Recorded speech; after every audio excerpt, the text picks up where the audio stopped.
এখন খেতে ব্যস্ত। Hey everyone, welcome back to my channel Riya Shakti ব্লগের একটা নতুন ভিডিওর সাথে তোমাদের সবাইকে ওয়েলকাম।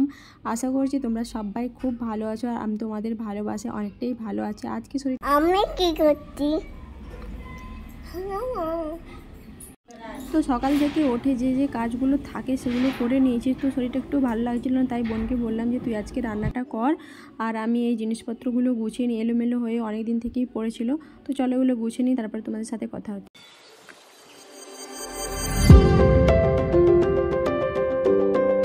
করছে বুকু, কি করছিস? গাড়ি বানাচ্ছিস?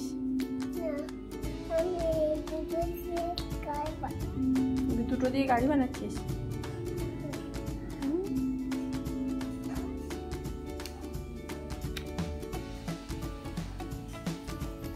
দেখি এই মুখটা, দেখি এই মুখটা, দেখি এই মুখটা, দেখি।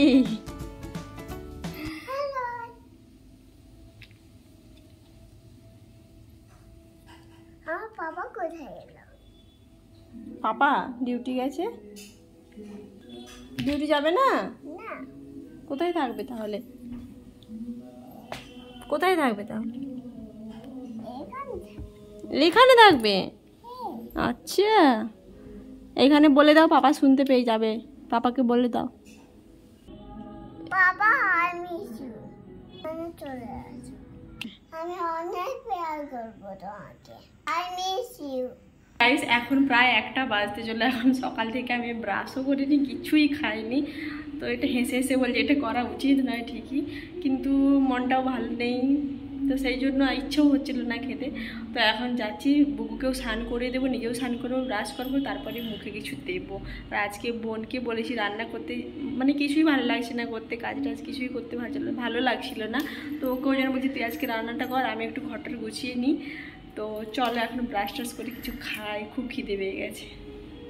তো আমি এখানে বানাচ্ছি চায়, মানে এখন সন্ধে হয়ে গেছে আর মাথাটা এতটাই ধরেছে, তো আমি সেজন্য আদা দিয়ে চা বানাবো। আর আমি জানি যে, মানে শুনেছি আদাকে যারা কুটকে দিলে তাহলে আদা মানে চায়ের টেস্ট বাড়ে আর মাথাটাও খুলে। মাথাটা খোলার আমার দরকার নেই, মাথা যন্ত্রণা হচ্ছে ওটা কমে গেলেই হবে। তো এখন আমি এই যে চিনি রেখেছি, চিনি দেবো। আমি একটু চায়ে মিষ্টি পছন্দ করি, তো আমি একটু বেশি করে মিষ্টি দেবো। আমার বোন একটু কম মিষ্টি পছন্দ করে, ও যখন বানায় কম করে মিষ্টি চিনি দিয়ে বানায়। আমি বানাচ্ছি যখন ভরে কি চিনি। একদম কম চিনি হচ্ছে। প্লেট কাপ দুটোকে ধরে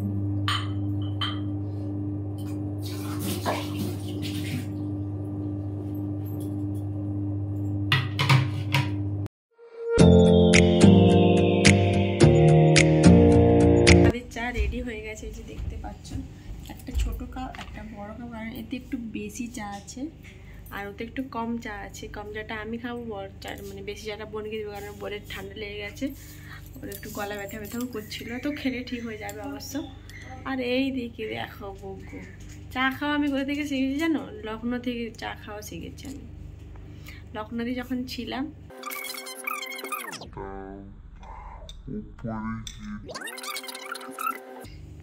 তো চলো এখন চাটা কিনে আর কেমন টেস্ট হয়েছে সেটাও বলছি তোমাদের। কি গরম বুকু, চলে বুকুকে ডাকছি, এই নয় যে বুকু চা খাবে, বুকু বিস্কিট খাবে।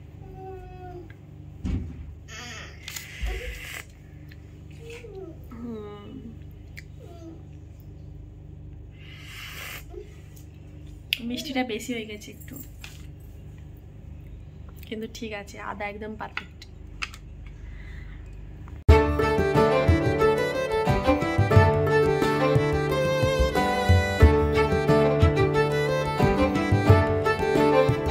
এটা ছিল নেক্সট দিন সকালবেলা আমি বাজারে গেলাম। আমি ঠাকুরপুকুরে বাজারে যাই, মানে যখন বেশি কিছু বাজার করার থাকে তখন আমি ঠাকুরপুকুরে গিয়ে বাজার করে নিয়ে আসি। এখানে ভালো ভালো মাছ, শাকসবজি টাটকা মানে গ্রাম থেকে এসে ওরা বিক্রি করে। তো প্রত্যেক দিনই বাজারটা সকালবেলা বসে। তো আমি যখন প্রায়ই যাই, মানে যখন চেষ্টা করি প্রায় যাওয়ার, কিন্তু বেশি করে বাজার করে নিয়ে চলে আসি। এই জন্যই আবার মানে ডেলি যেতে ইচ্ছে করে না।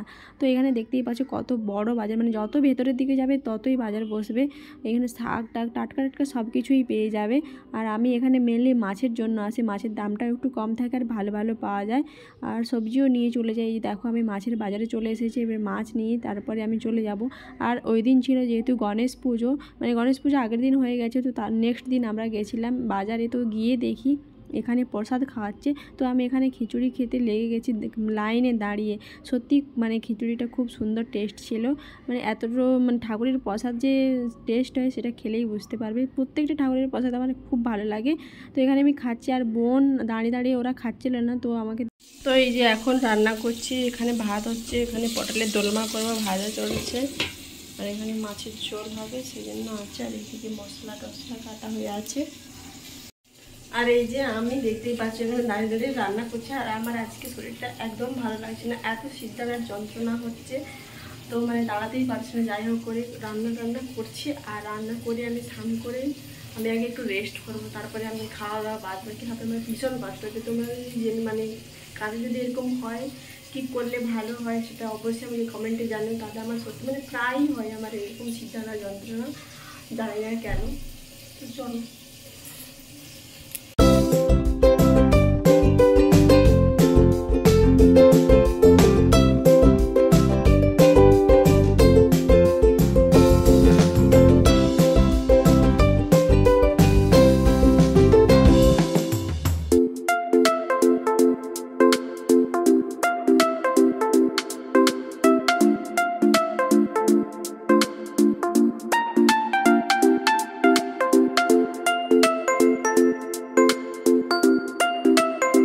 তোমরা হয়তো দেখতেই পাচ্ছি যে দাঁড়িয়ে দাঁড়িয়ে আমার অস্বস্তি করছিল, ভীষণ অস্বস্তি করছিল। তো আমি এখানে পটলটা ভেজে নিয়েছি, আর পটলের দোল এটা পটল পোস্ত বানাবো, সবই ভুলে গেছে।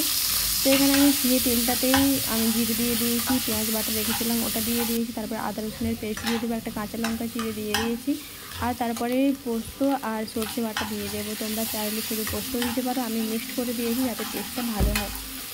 তো তার সাথে একটা টমেটো কুচি দিয়ে দেবো, আর যত গুঁড়ো মশলা লাগে হলুদ গুঁড়ো, লঙ্কা গুঁড়ো, জিরে গুঁড়ো, ধনে গুঁড়ো, যা যা লাগবে সব দিয়ে জল দিয়ে ফুটিয়ে তারপরে আমি পটলটা ভেজে রেখেছিলাম ওইটা দিয়ে দেবো। চলো দেখতে থাকো রেসিপিটা।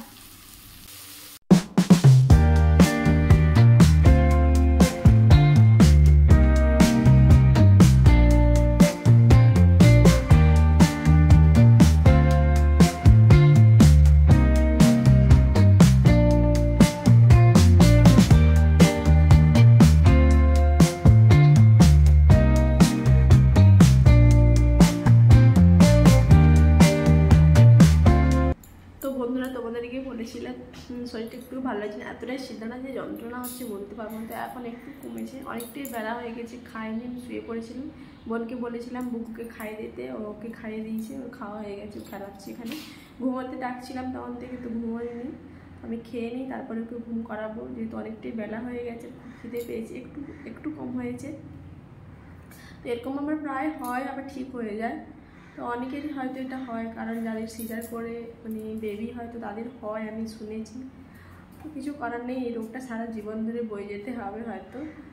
তো এখন খেয়ে নিই, আর ভিডিওটা আমি এখানেই শেষ করছি। তার আগে দেখিয়ে দিচ্ছি তোমাদেরকে কী কী বানিয়ে মানে খাচ্ছি। আমি যেহেতু তোমাদের সাথে শেয়ার করেছিলাম আজকে পটলের রেসিপিটা, চলো দেখে নাও এবার। আজকে আমি বুগুর থালাতে খাচ্ছি, কারণ বুগুর যেহেতু খাওয়া হয়ে গেছে। ভাত আছে, এই যে পটলের তরকারি, এটা কালকের কাঁকরোলের সবজি ছিল ফ্রিজে, সেটা খাচ্ছি, আর এখানে মাছের ঝোল আছে। তো চলো ভিডিওটা আমি এখানেই শেষ করছি। ভিডিওটা ভালো লাগলে একটা লাইক করে দিও, কমেন্ট করে জানিও কেমন লেগেছে, আর সবার সাথে শেয়ার করে দিও। তো চ্যানেলটাকে যারা এখনও পর্যন্ত সাবস্ক্রাইব করেনি সাবস্ক্রাইব করে দিও। টাটা বাই বাই, দেখা হচ্ছে পরের কোনো ভিডিওতে।